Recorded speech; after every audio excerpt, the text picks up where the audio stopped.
Gaur Tolosaldera etorri gera ekonomiaz eta industria politikaz hitz egitera.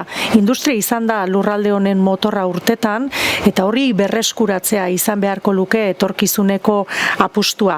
Eta apata bi bezalako industriaguneak sustatzea ezinbesteko lana da zentzu horretan. Lurzoruak birgaitzea eta berrontzea proposatzen dugu. Gipuzkoan, baino esango nuke oro har herri honen zati honetan ekonomiak badu terziarizatzeko arrisku bat. Motore izan du da industria gure ekonomian, baino motore horrek indarra galdu du eta gure muskulo industrial eta ekonomikoa galtzen ari gera.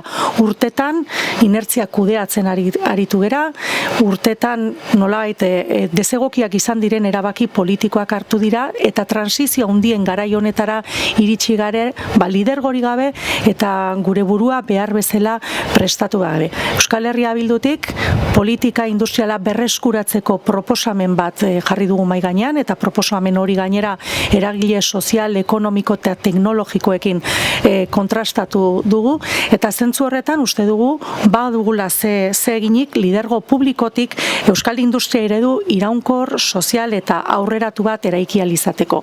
Funtseskoak izango dira zentzu horretan ikerketa eta garapenean eman beharreko aurrera pausuak, 3,2ko helburu hori berreskuratzea edo horretara iristea lorgarria da eta egin beharreko zerbait da.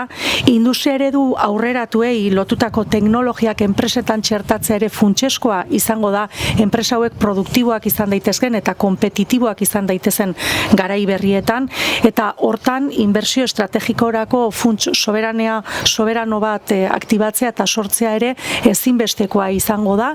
Enpresa estrategikoetan kapital publikoa handitu ahal izateko eta inbertsio estrategikoak aurrera egin ahal izateko, bide horretan enpresak gure lurretan errotu ahal izateko. Beste funtsesko kontu bat ere eta da garapen agentzien berregokitzea eta garai berrietara egokitzea antolatu egin behar delako eragile sozial, ekonomiko eta teknologiko guzti horien parte hartzea eta noski enpresa eredu berri batera egin behar du jauzi, egin behar du enpresa beste eredu bateran langileak enpresetan parte hartzea handiago izango duten, enpresa horiek gure lurretan, gure herri honen zati honetan errotuta geratu daitezen.